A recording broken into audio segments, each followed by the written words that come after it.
cooperation, not less. Globalization has been and remains a tremendous success story for all of our nations. Around 1 billion people in developing and middle-income countries alone have joined the middle class thanks to global value chains, cross-border investments and economic cooperation. Many countries in the Asia-Pacific region are perfect examples here. This is why I keep telling the proponents of deglobalization and decoupling, or whatever the protectionists' policies are being called these days, let's be careful. In the short term, those concepts may sound tempting, but ultimately they lead to weaker growth, higher prices, lower global prosperity, and less competition, which in turn means less innovation. We need to take a different approach, one that I would like to call being open without being naive. Yes, we must avoid one-sided dependencies, particularly in areas of strategic important critical raw materials and certain technologies, for instance. But for us, de-risking doesn't mean less trade or less openness. For us, de-risking means diversification. And this diversification is happening. Look at how German-Indian business relations have developed in recent years. Relations that benefit both sides. Every week an aircraft from the Airbus A320 family is being delivered from my hometown, Hamburg, to India's booming airlines. And for Germany's Lufthansa, India has become the most important growth market in Asia. 50% of passenger wagons of Indian railways are based on a design by Linke Hofmann Busch, designed in Germany, made in India. Most of the train brakes are made by Knorr-Bremse, all of them produced in India. German cars dominate the Indian premium market and ramp up local manufacturing, creating thousands of jobs. In return, the modern software in a Mercedes-Benz vehicle comes from Bengaluru. And you, Mr. Busch, recently wrote in an article that Siemens is seeking to take industrial AI to the next level with the help of talent based here in India. Opportunities abound for both sides. And I could tell similar stories of German companies working in Indonesia, Malaysia, Vietnam, South Korea, Japan, or other countries in the region. We want to drive this positive development. Free trade is at its core. However, free trade doesn't mean trade without rules or institutions. On the contrary, a crucial institution when it comes to increasing global prosperity is the World Trade Organization. All of us are better off when its principles are respected again and we don't lash out on each other with tariffs. I'm personally committed to achieving this. On the one hand, this means restoring the legal system for settling trade disputes. And on the other hand, China, now an industrial giant, should give up the special treatment it has received as a developing country. Together, these steps can lead us to finally lifting the blockade at the WTO, a blockade which is a danger to free and fair trade. Countries of your region understand that. The comprehensive and progressive agreement for Trans-Pacific Partnership is an impressive commitment to free and fair trade. This agreement has spurred the European Union's own free trade ambitions with regard to the Indo-Pacific. Our existing agreements with Japan, South Korea, Vietnam, Singapore and New Zealand are a testimony to this. But we need to be more ambitious. We very much welcome the European Commission's finally resuming free trade negotiations with the Philippines and Thailand, and it is working towards resuming talks with Malaysia. We want to see the ongoing negotiations between the EU and Indonesia finalized and the negotiations between the EU and Australia resumed as soon as possible. And of course, we want a free trade agreement between the EU and India. My government is pushing for swift progress and rapid conclusions, and I'm sure that if we work on together on this, Prime Minister, this could happen in months rather than years.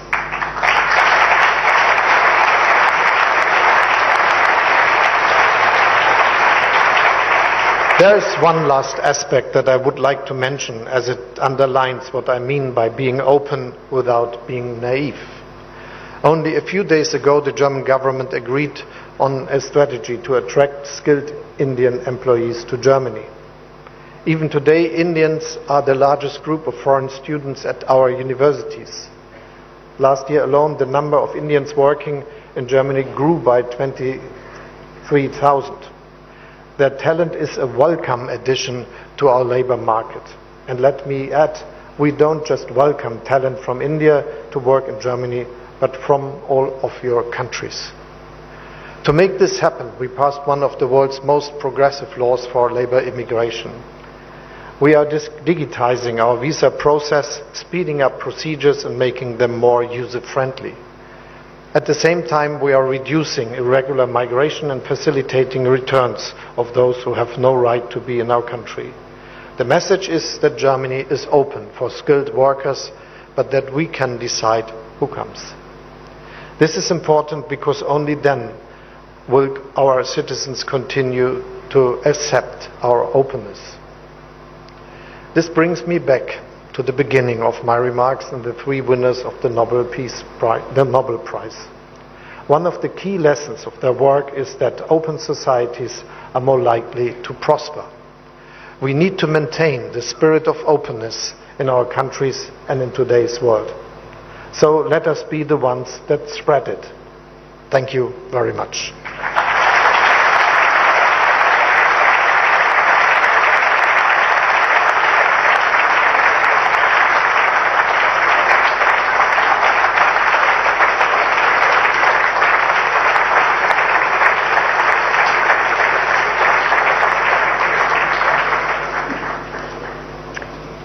Thank you to our German Chancellor, Olaf Scholz. Vielen Dank, Herr Bundeskanzler. We need more cooperation, not less. And now we are all excited when we will hear more about a potential free trade agreement. And I'm sure we will spend some time today speaking about this issue and also tomorrow. India is on a geopolitical center stage. Its strategic value for the West is increasing. It is now my great honor to invite the Prime Minister of India, Narendra Modi, on stage. We are delighted and grateful to have you here. Mananiya Pradhan Mantri, Shri Narendra Modi, Namaskar.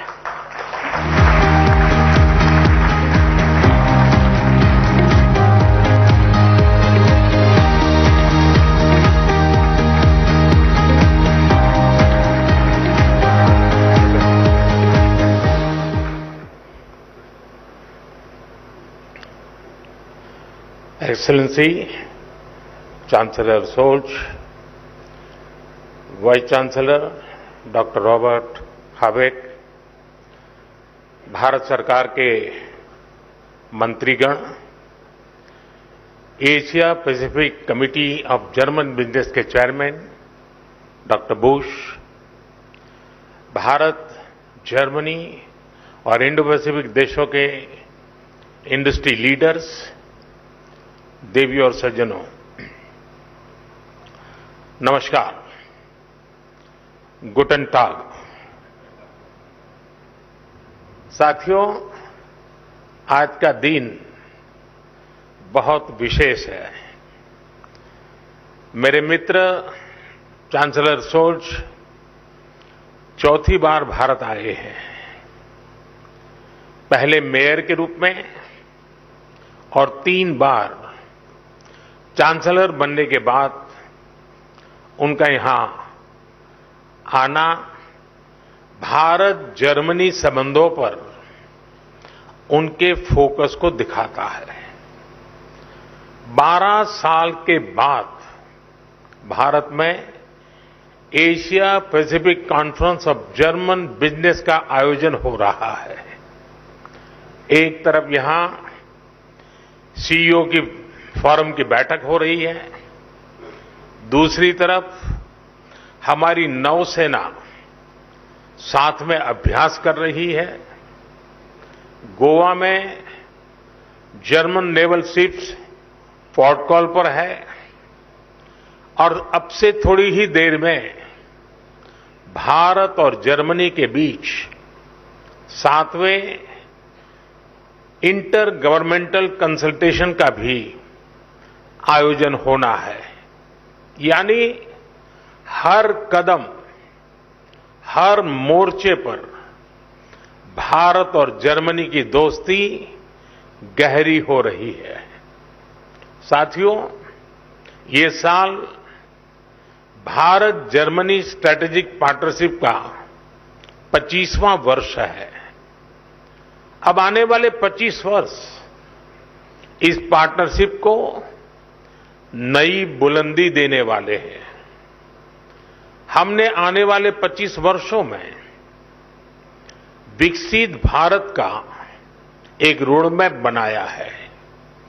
मुझे खुशी है कि ऐसे महत्वपूर्ण समय में German cabinet ने focus on India document release किया है।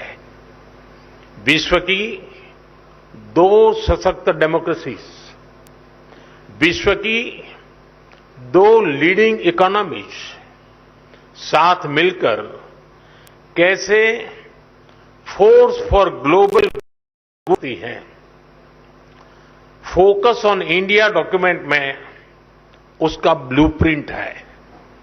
इसमें स्ट्रैटेजिक पार्टनरशिप को होलिस्टिक तरीके से आगे बढ़ाने की अप्रोच और कमिटमेंट साफ दिखता है। खासतौर पर भारत की पावर पर जर्मनी ने जो भरोसा जताया है वो अद्भुत है। जर्मनी ने स्किल्ड भारतीयों के लिए हर वर्ष मिलने वाले वीजा की संख्या 20,000 से बढ़ाकर 90,000 करने का फैसला किया है। मुझे विश्वास है कि इससे जर्मनी की ग्रोथ को नई गति मिलेगी।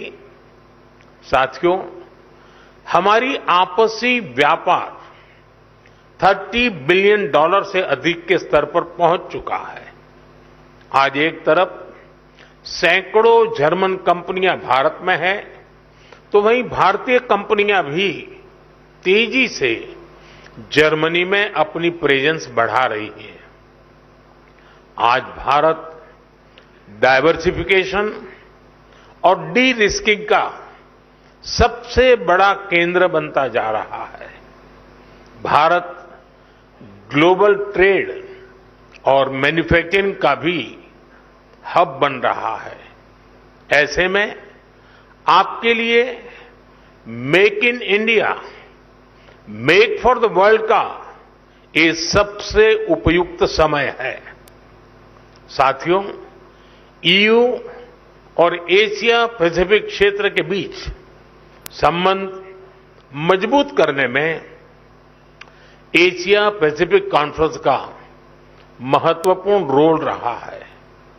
लेकिन मैं इस मंच को सिर्फ ट्रेड और इन्वेस्टमेंट के सीमित दायरे में ही नहीं देखता हूं। मैं इसे इंडो पैसिफिक क्षेत्र और विश्व के बेहतर भविष्य की साझेदारी के रूप में देखता हूं। दुनिया को स्टेबिलिटी और सस्टेनेबिलिटी की जरूरत है। ट्रस्ट और ट्रांसपेरेंसी की जरूरत है। चाहे सोसाइटी हो या फिर सप्लाई चेन, हर मोर्चे पर इन वैल्यूज को बल देने की जरूरत है। इनके बिना कोई भी देश, कोई भी रीजन अपने बेहतर फ्यूचर की कल्पना नहीं कर सकता। इंडो पैसिफिक रीजन तो दुनिया के फ्यूचर के लिए बहुत जरूरी है। ग्लोबल ग्रोथ हो, पॉपुलेशन हो, स्किल्स हो, इस रीजन का कंट्रीब्यूशन और पोटेंशियल दोनों बहुत व्यापक है। इसलिए इस कॉन्फ्रेंस का महत्व और भी बढ़ जाता है। फ्रेंड्स, भारत की जनता एक स्टेबल पॉलिटी और प्रिडिक्टेबल पॉलिसी इकोसिस्टम को बहुत महत्व देती है। यही वजह है कि 60 साल बाद एक सरकार को लगातार थर्ड टर्म मिला है।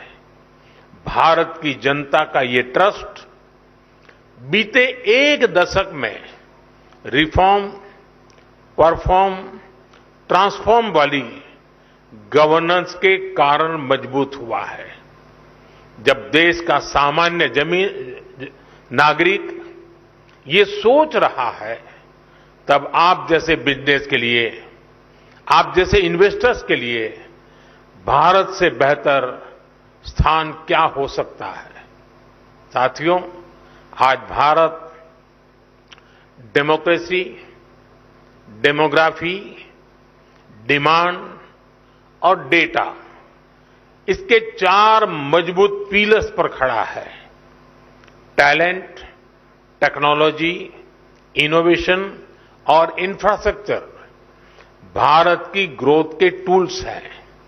इन सभी को ड्राइव करने वाली एक और बड़ी ताकत आज भारत में है। ये ताकत है एस्पिरेशनल इंडिया, यानी एआई, आर्टिफिशियल इंटेलिजेंस और एआई एस्पिरेशनल इंडिया की डबल ताकत भारत के पास है। और एस्पिरेशनल इंडिया को हमारा यूथ ड्राइव कर रहा है।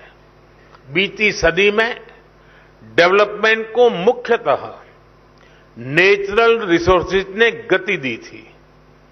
21st सेंचुरी को ह्यूमन रिसोर्स और ह्यूमन इनोवेशंस गति देने वाले हैं। इसलिए भारत अपने यूथ की स्किल्स और टेक्नोलॉजी के डेमोक्रेटाइजेशन पर बहुत फोकस कर रहा है।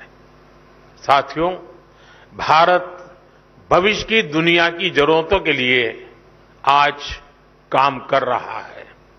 हमारा मिशन एआई हो, हमारा सेमीकंडक्टर मिशन हो, मिशन क्वांटम हो, मिशन ग्रीन हाइड्रोजन हो, स्पेस टेक्नोलॉजी से जुड़े मिशन हो, डिजिटल इंडिया का मिशन हो, इन सभी का लक्ष्य दुनिया के लिए बेहतरीन और विश्वसनीय समाधान देना है।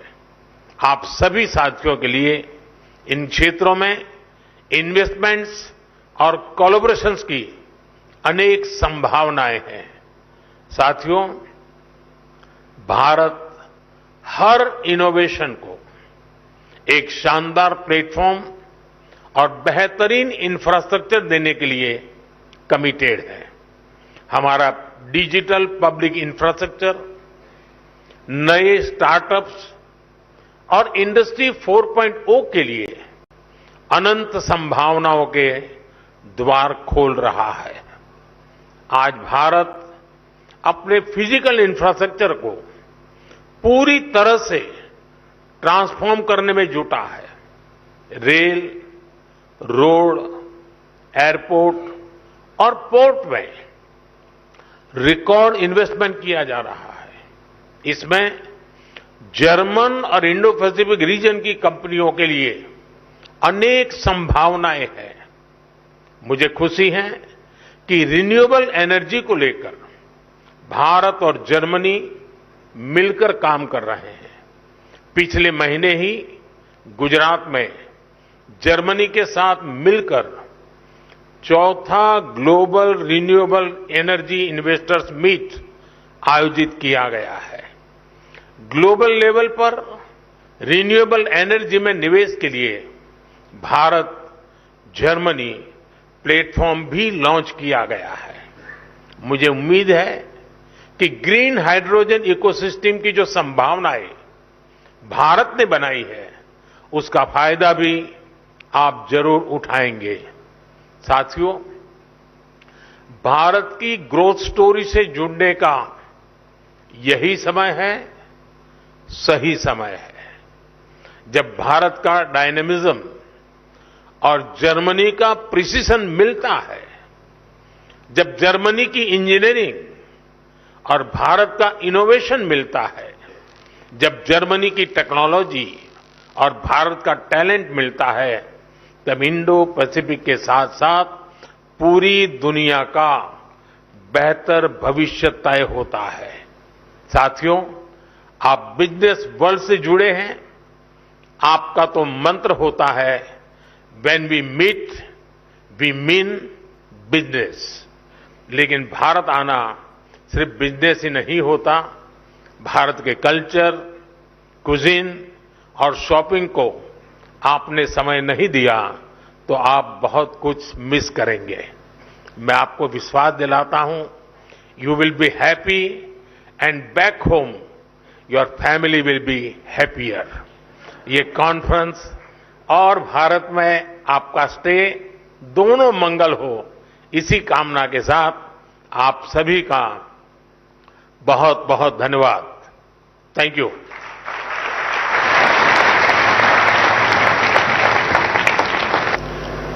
Vice chancellor doctor Robert Habeck, Bharat सरकार के मंत्रीगण,